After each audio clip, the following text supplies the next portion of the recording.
So the reason why I'm so curious about Citibank, so I'm an Algorand blockchain ambassador, so I'm in the crypto space, and they just hired a few people from Citibank that are, I believe, out in, like, from Ireland and things of that Ah, nature. Yeah, and I'm noticing more of these, like I said, hedge funds and big institutions are jumping into different blockchain applications and being VCs and like I said, running higher up positions, right? My question is like, what is your are you into crypto and do you like pay attention to the crypto markets in terms of like I guess globally? yeah, I do. I mean, I'm into crypto in a small way. Like, I wouldn't call myself a true believer, but I would label myself as intensely curious. Okay. I think it'd be irresponsible to not pay attention to the space. I don't think any of us should ignore it. Yep. Um, but it's the crypto world right now. It kind of reminds me of the internet back in 1999, 2000. Like we all knew it was going to be big. We just didn't quite know how and who the who the winners were going to be. And there were a lot of obviously early failures there, but there were some amazing, tremendous successes as well. For sure. I could see the same thing happening with crypto. Okay. So let's move to trading, your expertise. Okay. So can you define trading in the markets? Because I'm always usually talking about passive income on my channel, long-term investing. I slightly dabble in trading. Could you break down what type of trading are you talking about? So when I talk about trading, trading to me is buying an asset with the thought that you'll be able to sell that asset at a higher price some point in the future. Yep. Simple as that. Now, given that that's my definition of trading, most people who call themselves investors really would fit that definition as well.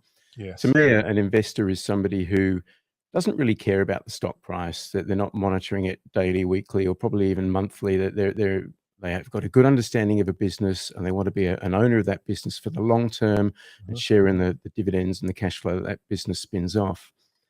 If you're somebody who checks your portfolio daily or weekly, if you're somebody who's worried about what the Fed's going to say, if you're somebody who's concerned about GDP announcements, to me, you're a trader because you're concerned about asset prices, and I think that represents the vast majority of people.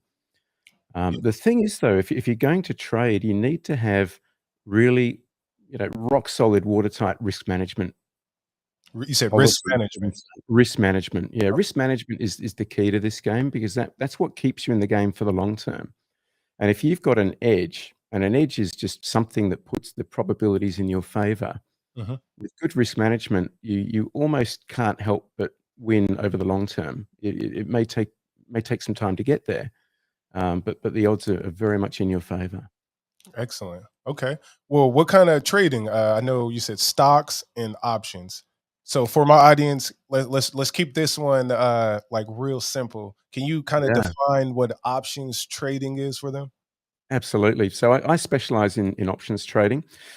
Now, what is an option? If you picture two guys at a barbecue. Sorry for the the sexist reference there, but No, you're good. so the two guys at a barbecue. One guy says to the other, you've got 100 shares there worth $50. Or I've got 100 shares worth $50. So if you pay me $5 today, I'll let you buy these shares off me for $50 at any time over the next month. Okay. The other guy says, well, hang on, but what if the shares go to $100? That's okay. You can still buy them off me at $50. A deal's a deal. Okay. Well, okay, that sounds pretty good. Well, hang on. What if the shares drop? What if they drop to $25? I said, well, that $5 you gave me is now worthless, but you've lost a lot less money than if you bought the shares at $50 off me on day one. And that's how a call option works. It gives you the option to buy stock at a future price. Yep. Oh, sorry, buy stock at a set price anytime from today up until the future. And if the share price rises, you can stand to make often almost as much money as if you'd bought the underlying shares. But if the share price falls, all you lose is that small fraction of the share price that you paid in option premium up front. So the beauty of options is that they offer unlimited upside and limited downside. And some people say, "Oh, wait, hang on, that can't be right. That sounds too good to be true." But this sort of trading even has a name. It's called asymmetric trading. don't be put off by the word asymmetric. It might remind you of, I don't know, triangles or something from your Yeah, high that's school what math. I Asymmetric just means not symmetrical. It just means, one side looks different from the other. And in the case of an option, your upside looks very different from your downside, because your downside is limited and your upside is theoretically unlimited. Okay. What about puts? I know if you are, selling a put, you can then have unlimited losses as well, if I'm correct. You are spot on, Sue Will. And I don't recommend people sell puts, not unless they really know what they're doing and they're trading with a very big account. But you can buy puts, and buying a put is a bit like buying an insurance policy. Yep. You get paid out if something bad happens. You pay a small amount of insurance premium on your house, and if your house burns down, you get the money, right? And that's obviously something bad happening.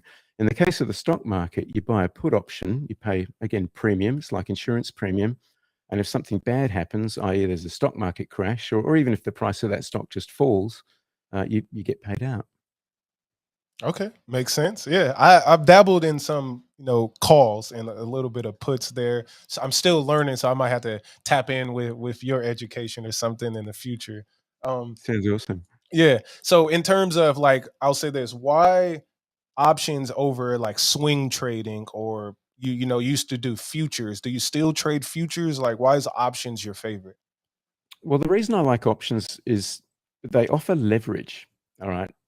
Hmm. As do futures, but I'll get to the difference in a minute. Now, leverage just means the ability to make large gains from a small amount of capital.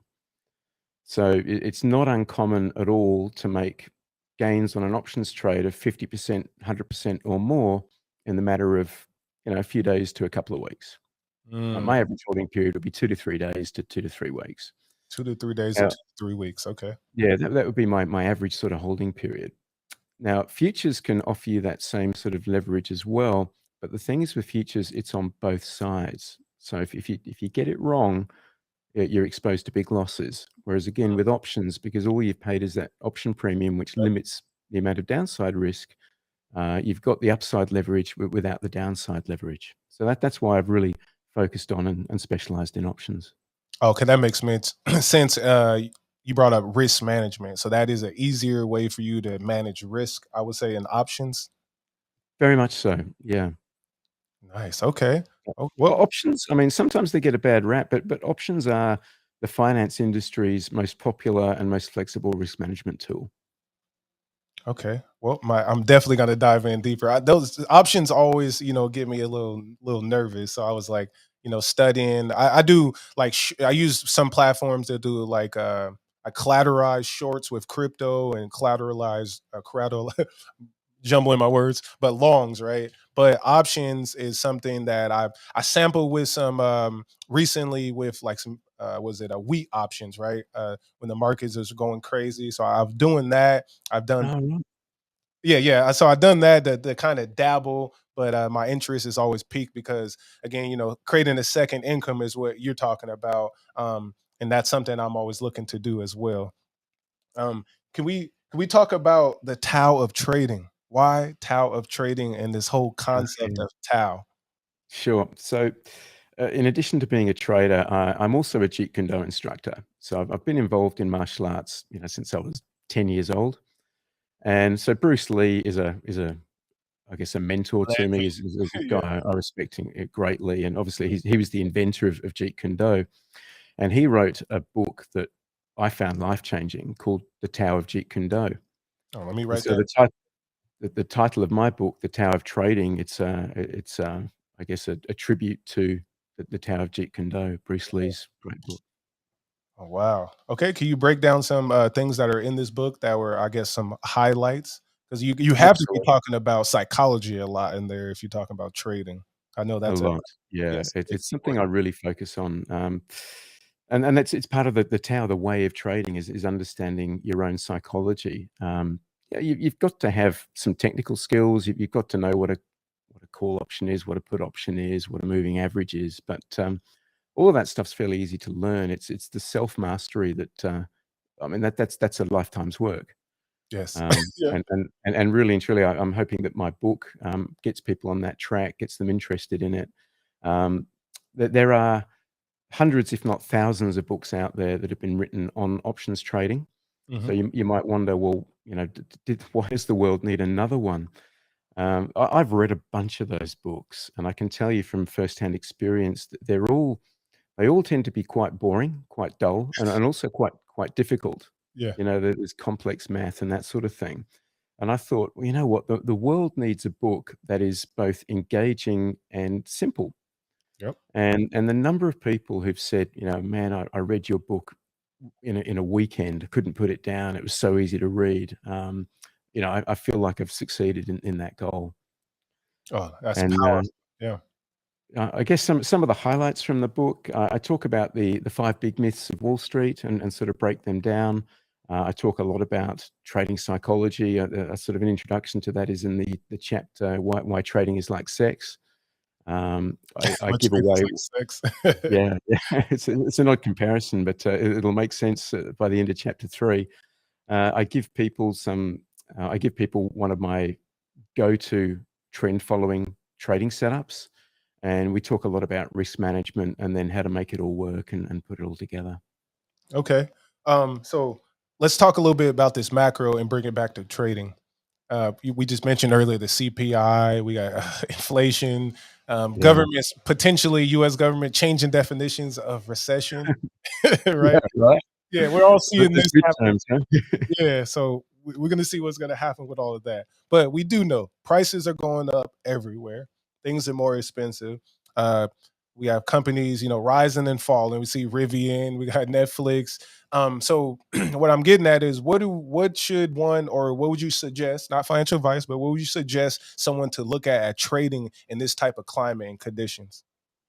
Well, I think trading is a really important skill to have in this sort of an environment. What we've seen in 2022 Yep. is that there hasn't really been a safe place to hide. You know, Stocks are Facts. down, obviously. The Nasdaq's Uh, down 25%. Bonds are down heavily. yep. Gold, the old inflation hedge, is down. Yep. Crypto's down. I mean, there hasn't been Every- anywhere to hide other than cash. Yep. And Real estate. cash, when That's inflation is at 9%, isn't very interesting either. it. So when you learn to trade and you learn to trade options, you can make money from falling share prices as well as rising share prices. So I think it's a really important skill. But people often say to me, where do I put my money? And I think it comes from this very fixed mindset of, oh, I've got to put my money in a long-term portfolio, and because Wall Street's told me my whole life, you can't time the market, you can't beat the market. And I'm encouraging people to throw that fixed mindset away and adopt a growth mindset of, you know what, I can learn to identify high probability moments in time to expose my money to risk Mhm. rather than be exposed to risk all of the time. Yes. Yeah, you definitely exposed to risk all the time with a 401k. Like people Absolutely. Yeah. are getting rocked right now with, I couldn't imagine trying to retire and your portfolio's down 20%. Scary stuff, right? Scary. Mhm. It's wild. Okay, let's speak back to the beginners, right? What would some advice you would give to someone that is new to trading options? Um, get yourself a proper education. All right. Mhm. Nobody makes you get a license to open an options brokerage account. But Yep. if you open a brokerage account and start trading options without properly learning how to do so, it's a bit like throwing the keys to a paddle shift Ferrari to a 16-year-old who hasn't learned how to drive. He Yep. might have some great fun for a few minutes, but it's probably going to end badly. Yes. And sadly, that's been the experience of a lot of people who started, YOLOing options. Stonks only go up. That was the mantra in Yep. 2020. That was Uh, the whole language right there.